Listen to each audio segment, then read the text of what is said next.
Bom, gente, bem-vindos mais uma vez ao Live News BR. Hoje nós vamos falar de Pernambuco para o mundo. Bruno Aracati, empreendedor, fala muito bem do tema propósito e eu quero que vocês conheçam porque é um jovem brilhante.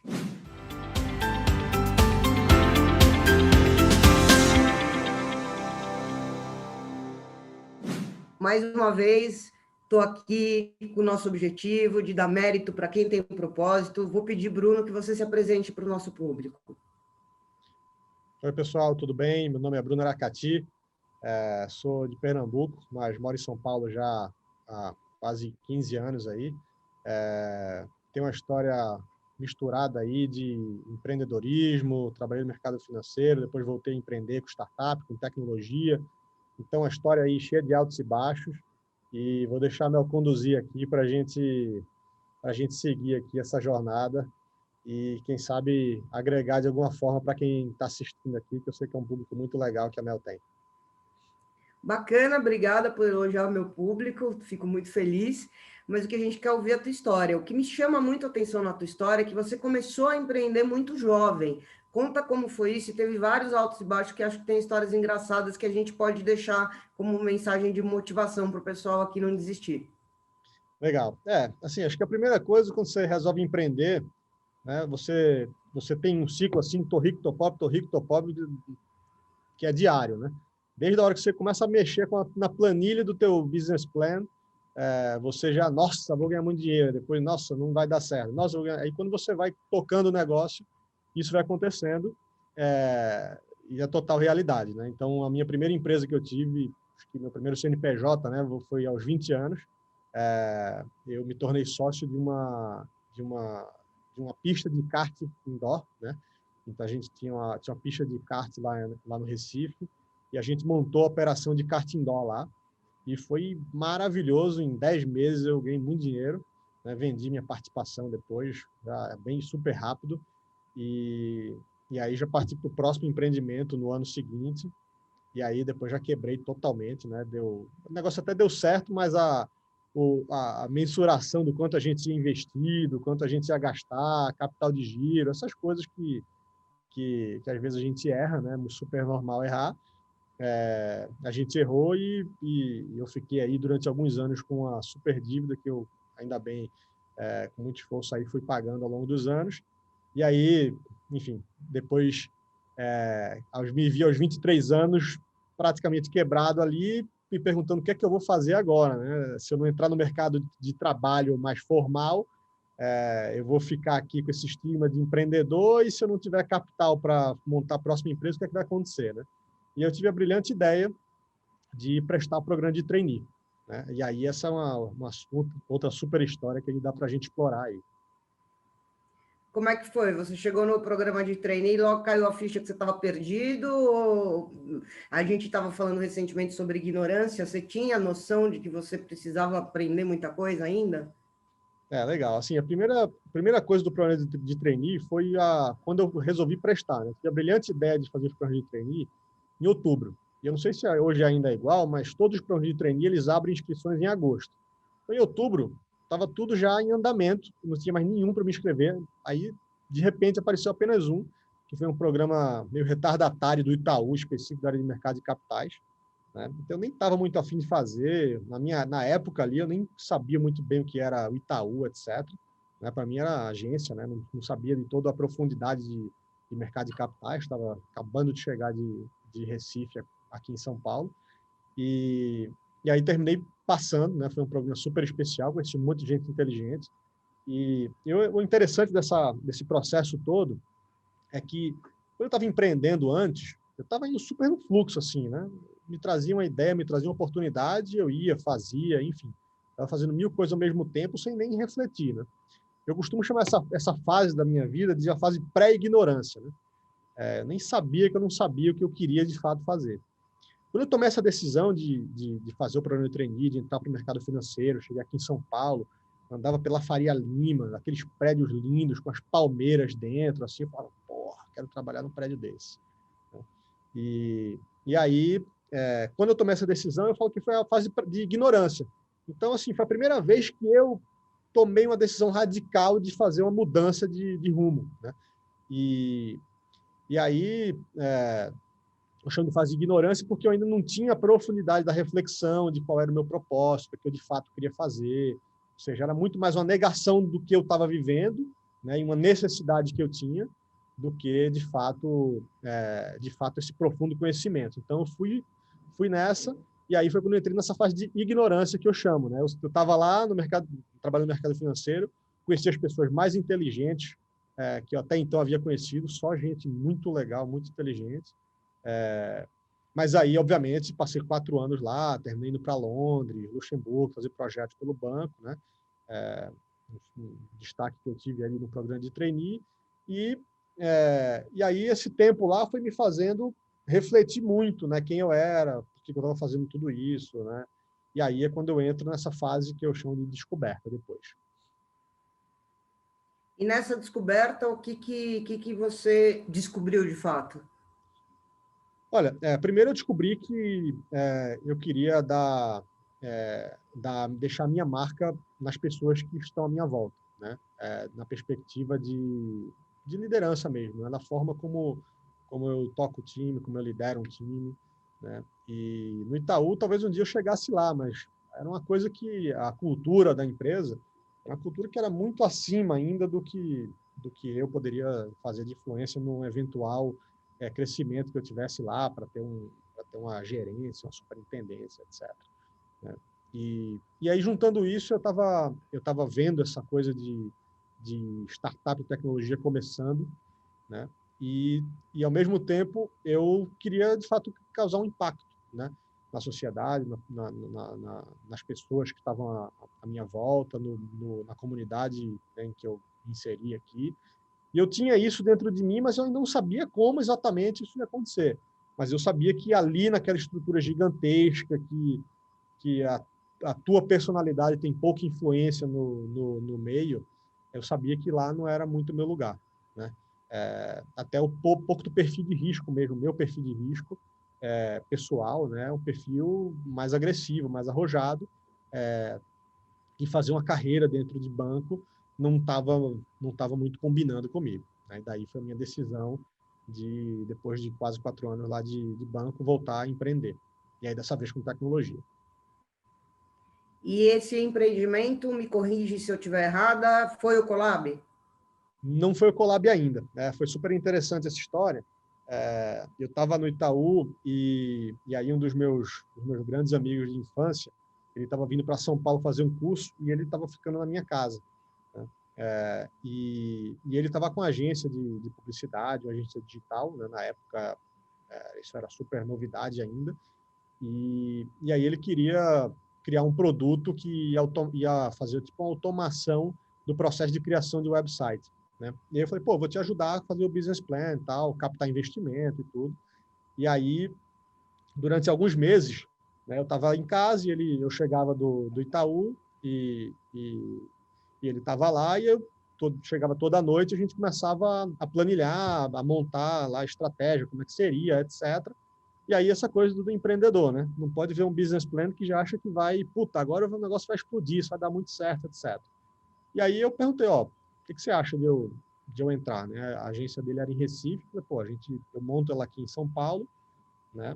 E a gente transforma isso numa agência digital, numa coisa mais de startup, tecnologia, etc., com essa pegada. Constrói esse produto, etc. E aí, se a gente for por esse caminho, eu não vou te apresentar pessoas para você captar dinheiro, eu vou fazer de outro jeito. Ele falou, pô, acho que top, vou falar com meus sócios, etc. Falou com os outros sócios. E aí, com isso, a gente pegou esse material e eu levei para os meus amigos que tinham sido trainees comigo no Itaú. E aí falei assim, ó, pessoal, vou pedir demissão e vou montar esse negócio aqui.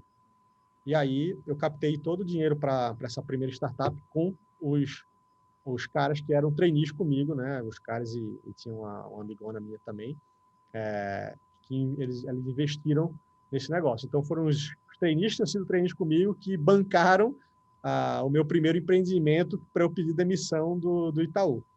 E aí, enfim, a gente passou algum tempo nessa empresa, chama QuickSight, né? Depois a gente fez um negócio com a agência de publicidade, de levar os clientes, as pessoas, etc.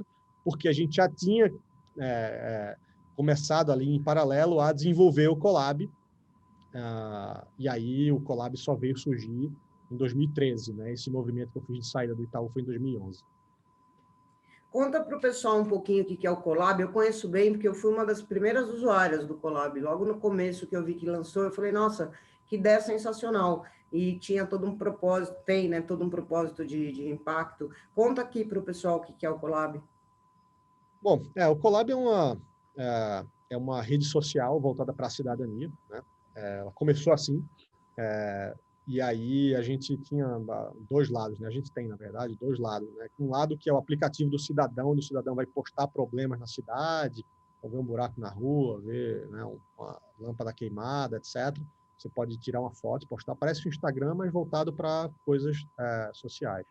Então começou assim, né? A gente tinha uma parte de proposta, hoje em dia já tem toda uma parte de processos participativos de governo digitais, então vai ter uma revisão de plano diretor, vai ter um orçamento participativo, né? Os governos já podem fazer isso por dentro do Colab como aplicação, e aí depois a gente desenvolveu toda uma plataforma, que era a plataforma que a gente passou a vender de fato, que era voltado para as prefeituras, então era um software de gestão, né, para prefeituras, né? Isso como é assim que o Colab sobrevive. E aí a história do Colab no começo foi super interessante, porque a gente não tinha um time de nada, né? Eram os fundadores ali, mais duas pessoas. E, e aí logo no começo, com 3 meses de lançado o aplicativo, a gente ganhou um prêmio global. A gente ganhou um prêmio mundial de melhor aplicativo de cidadania do mundo. Essa história também é bem louca aí. Conta essa história bem louca, cara, essa história bem louca, bem animada, bem engraçada. O pessoal se divertir um pouco aqui também. Legal. A gente estava no escritório, né, e sempre que se falava de qualquer coisa de cidadania, de aplicativo, etc., todo mundo mandava para a gente, né? Naquela época estava tendo sempre tinha um prêmio ou outro, não sei o quê, e aí mandaram esse, né? Chamava App My City. Esse App My City era uma premiação organizada pela New Cities Foundation, uma organização franco-suíça, e a gente se inscreveu lá. E aí a gente ficou entre os semifinalistas, eram 10 semifinalistas. E aí, os 3 finalistas iam para uma apresentação presencial num evento que era global, né? Que vinha gente do mundo todo, mais de 2.000 pessoas, um evento de cidades, o maior evento de cidades do mundo. Né? E essas 3 startup finalistas iam apresentar lá.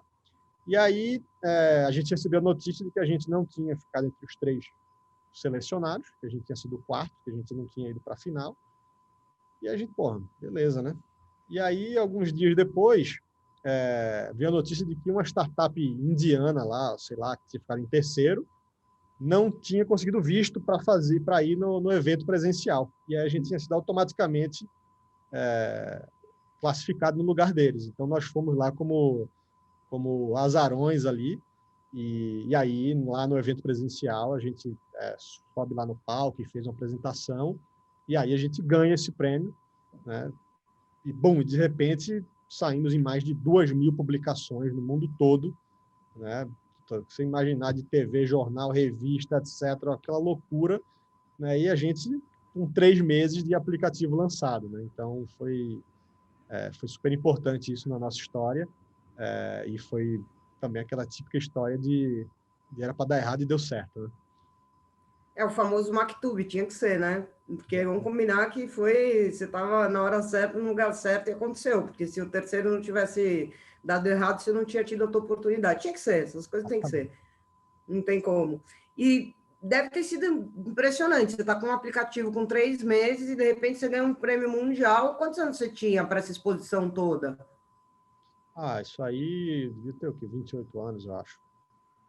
Teu emocional estava maduro hoje, quando você olha lá para trás, fala com 28 anos, você se assustou? Foi um processo tranquilo? Como é que é o emocional de um cara que está empreendendo e de repente começa a ter uma visibilidade muito grande antes dos 30 anos? Olha, eu acho que esse não foi muito uma questão não para a gente, assim. Isso não. Especialmente no meu caso, já tinha empreendido bastante, né? Então já tinha uma bagagem ali de empreendedorismo que já tinha uma certa maturidade para também não ficar simplesmente se deslumbrando com isso, né? Mas, quer queira ou quer não, tinha muita coisa associada a isso, né? Que aí sim era impossível você não achar isso arretado, assim, né? Tipo, pô, a gente começou a viajar o mundo todo para apresentar, né? Então, essa parte aí era super legal. Eu acho que a gente nunca chegou a perder muito o rumo da visão, a direção, etc. Né? Então, a gente sempre se manteve muito fiel ao que a gente via que, que a empresa, o caminho que a empresa tinha que tomar, não só que a empresa, né, que a transformação que a gente estava fazendo tinha que tomar. Então, a gente já viu aí pelo caminho muitos outros empreendedores que se deslumbram com isso e aí perde a mão, né, desvirtua totalmente.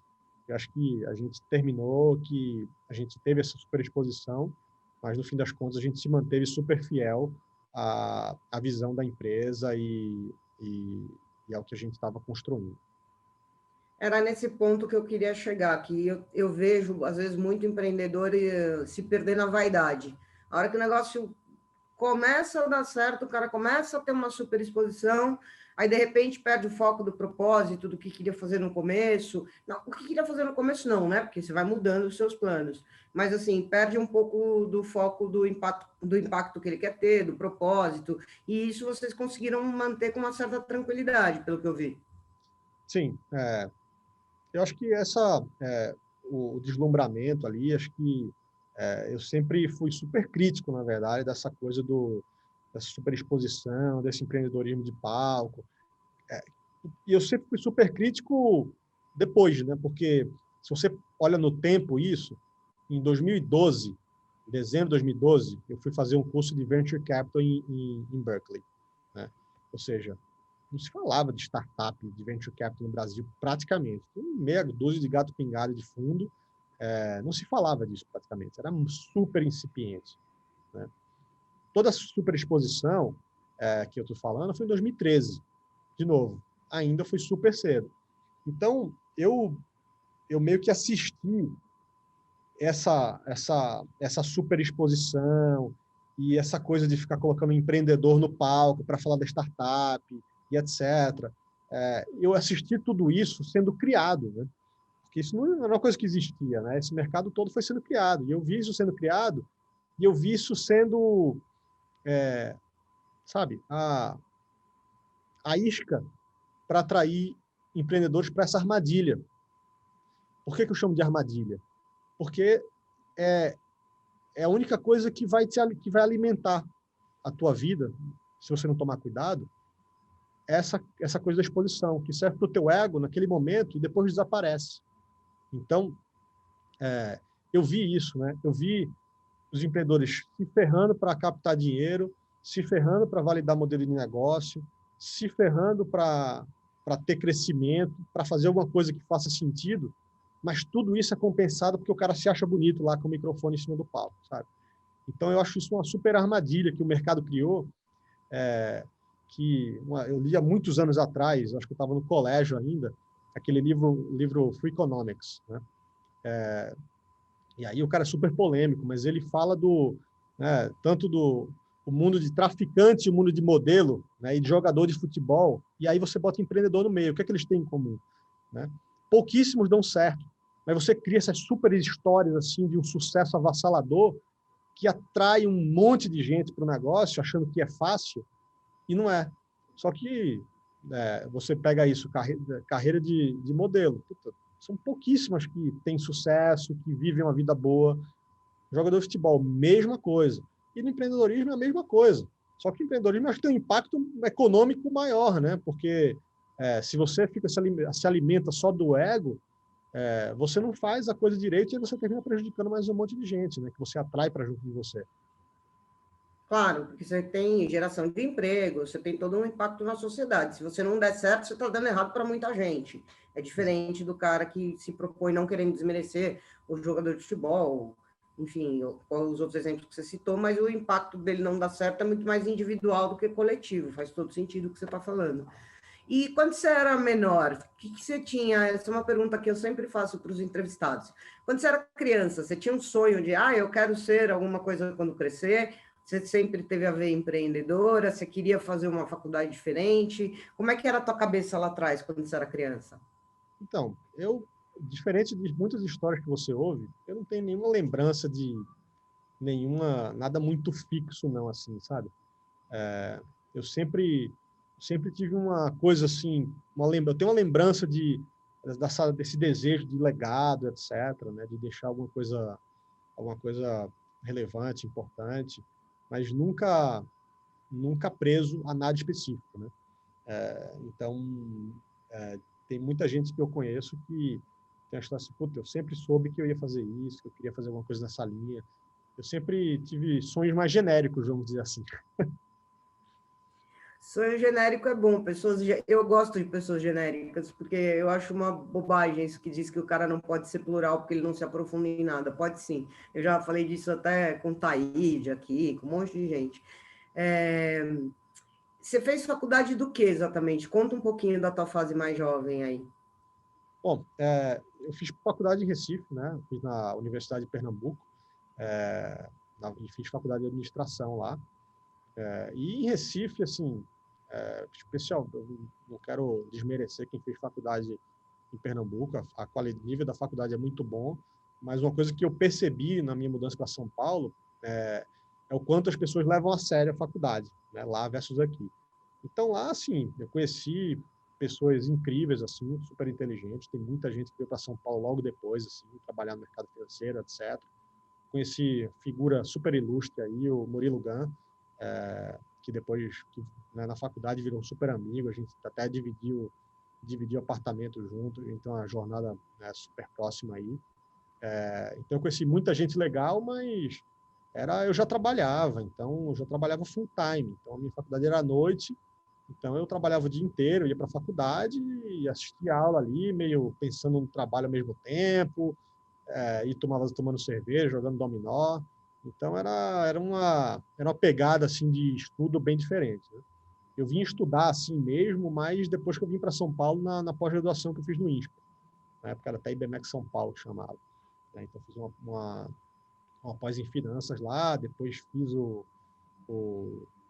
CFA, né, que é uma certificação super importante aí de finanças, né? Então, aí nesses processos eu vim estudar, mas na faculdade era mais para cumprir tabela mesmo. Até porque deve ser bem difícil estudar do lado do Murilo Gun, né? Ele deve fazer piada o tempo todo. Na época ele não era comediante não, tá? Na época ele era empreendedor de tecnologia, né? Eu acompanhei o processo dele se tornar comediante.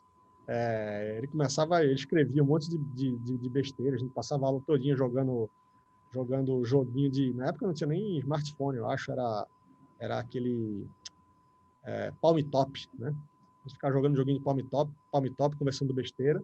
E aí, o primeiro stand-up comedy do Murilo foi numa das casas que eu tive, que era uma casa de pista de patinação e festa infantil, e tinha um bar meio restaurante lá, e o primeiro show de stand-up da vida dele foi lá nesse lugar. Foi super legal. Então eu vi o processo dele se tornar comediante. E hoje ele já não é mais só comediante, né? Ele tem uns projetos super legais de criatividade. Eu vi qualquer coisa esses dias. Ele é outro cara que tem uma preocupação com o impacto social. Nisso eles são bem parecidos.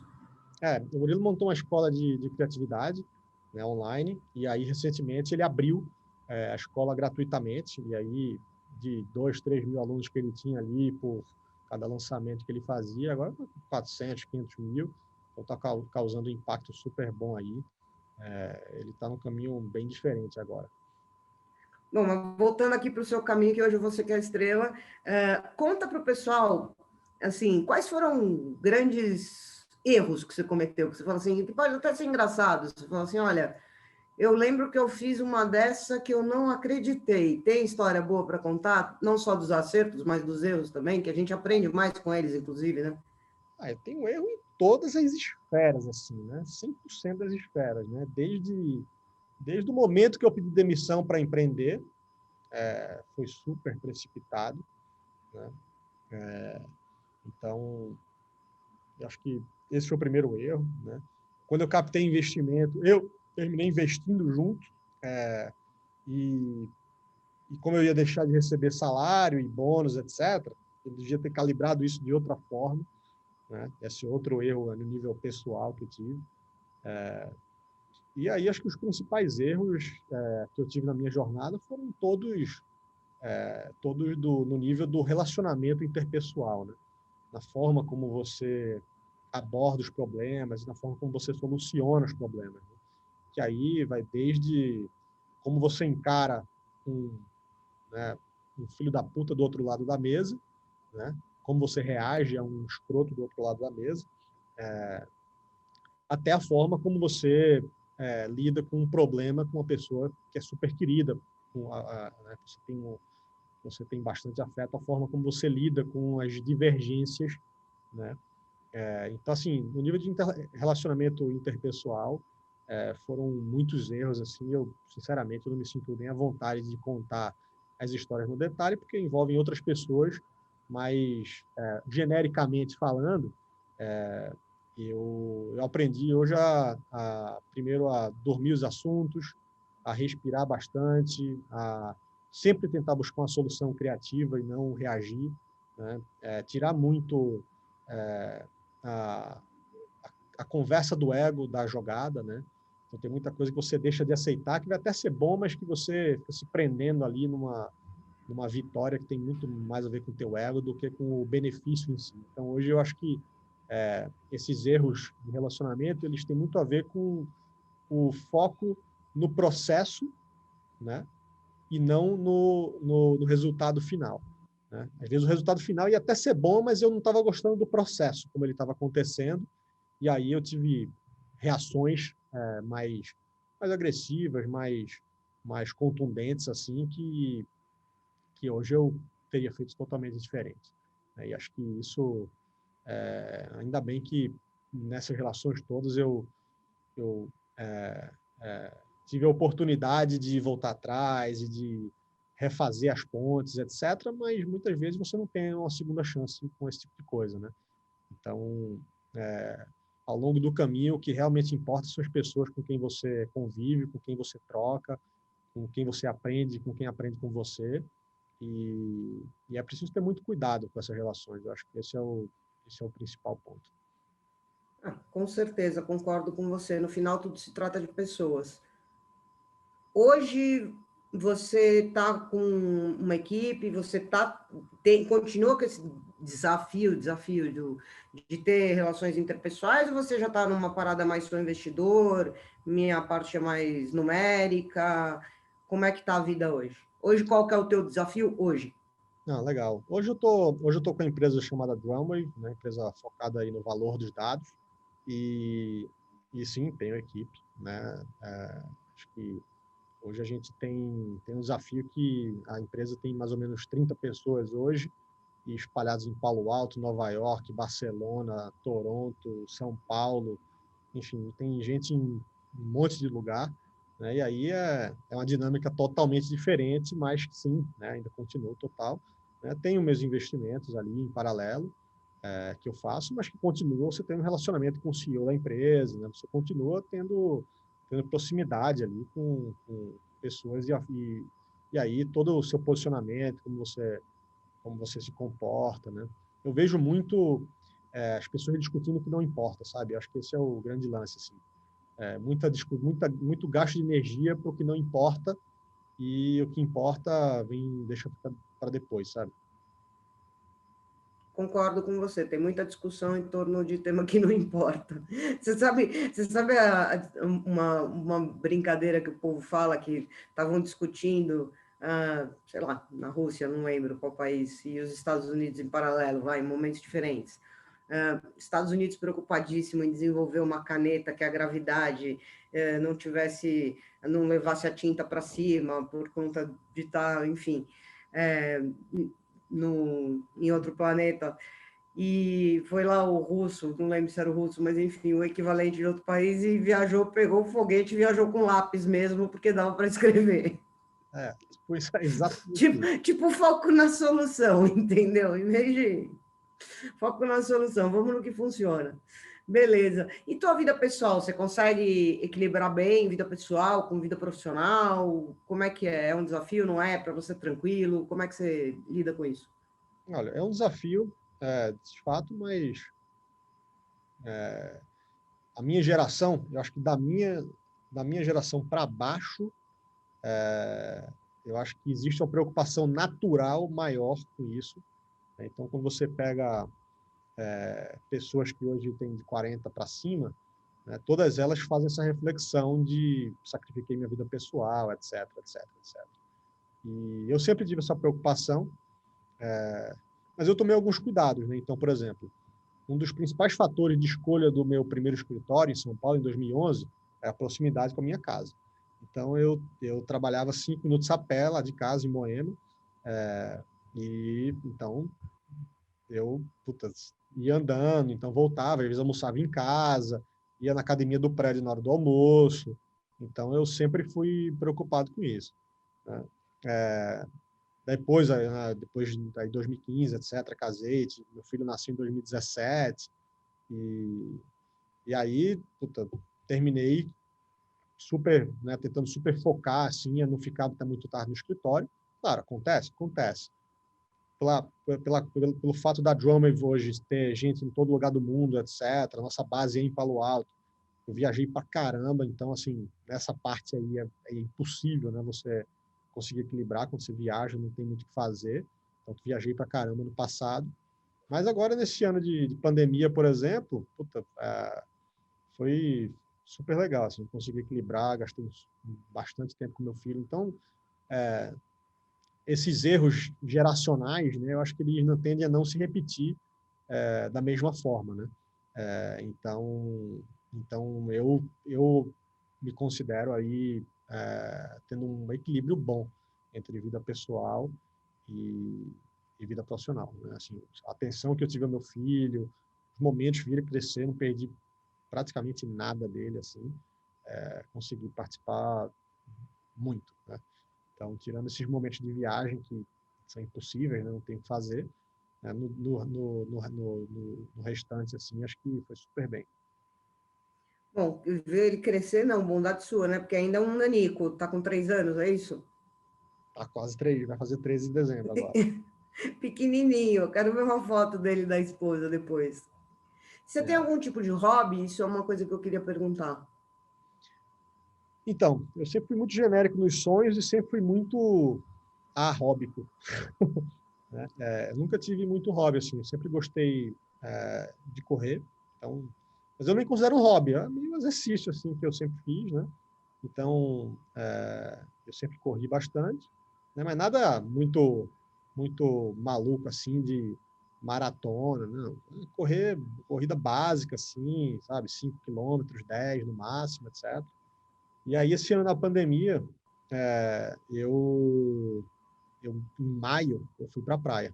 Aluguei uma casa na praia e estou de maio até novembro na praia. E aí, eu, adolescente, né, como eu sou de Recife, proximidade muito próxima com o mar, etc. Então, eu me metia a surfar de vez em quando ali, mas nunca tive o carimbo de surfista, né?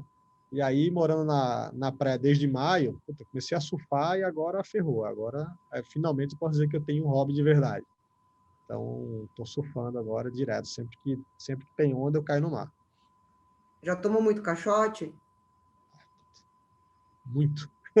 Até você pegar a manha mesmo, tomei muito, mas muito. Teve um dia lá que eu até brinquei, falei assim, puta, dos top 5 caixotes, né, que lá em Recife a gente chama de caldo, né? Top 5 caldo que eu tomei na minha vida, 5 foram hoje. Muito bom, bebeu muita água salgada, então.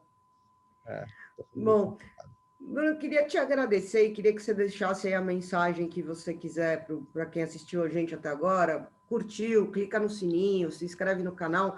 Mas, assim, você é um dos exemplos de pessoa que eu gosto de mostrar aqui, que, assim, dá para ser feliz, ganhar dinheiro e fazer coisa do bem ao mesmo tempo. Então, tá, assim, você, para mim, é um exemplo de pessoa que consegue mostrar para as pessoas do lado de fora que dá para ganhar dinheiro, ser feliz e fazer coisas com impacto social e que beneficiam outras pessoas. Queria agradecer o teu tempo e deixar agora esse finalzinho para você passar a mensagem que você quiser para quem assistiu a gente até agora. legal. Pegando o gancho do que você falou, acho que a minha mensagem final tem muito a ver com uma desmistificação dessa coisa do impacto social, né? Acho que existem negócios que têm impacto social diretamente, né? Assim, como modelo de negócio, como é o caso do Colab, mas o teu impacto social está na forma como você vive, como você trata o outro, né? Como você trata o teu time, como você se relaciona, né? Então, desde de como você se relaciona com a caixa do supermercado, a bolsa da farmácia e todo mundo da tua empresa, teus investidores, teus sócios, teus clientes, teus parceiros, você se relacionar bem, tratar todo mundo bem, respeitar as pessoas, etc. A forma como você conduz um negócio que, em tese, não tem impacto social, isso causa um puto impacto social também. Então, acho que essa desmistificação, né, essa desromantização do impacto social é que eu acho que é super importante. Aí eu convido todo mundo a buscar ter impacto social, que é se importando com quem realmente importa, com que são as pessoas que estão na tua volta, né? Em primeiro lugar.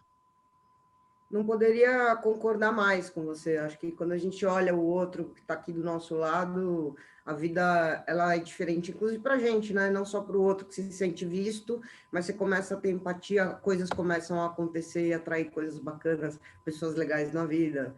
Isso aí é um ciclo. Queria Exatamente. te agradecer de novo. Se você quiser mandar mais qualquer outra mensagem, estamos aí. Obrigada quem assistiu até agora. É isso. Bom, queria só agradecer a todo mundo que gastou esse tempo aí para ouvir essa mensagem, curtir esse papo. E me procurem aí nas redes sociais, se quiserem, fica à vontade, eu sou super disponível. Às vezes demora a responder, mas a disponibilidade está lá. A Mel está de prova de que eu tardo, mas não falho. É isso, pessoal. Gostaria de agradecer, muito obrigado a todos. E, Mel, muito obrigado pelo teu convite. Foi uma delícia a conversa. E se você precisar de mim, estamos aí. Muito obrigada a você. Um beijo. Privilégio ter você aqui.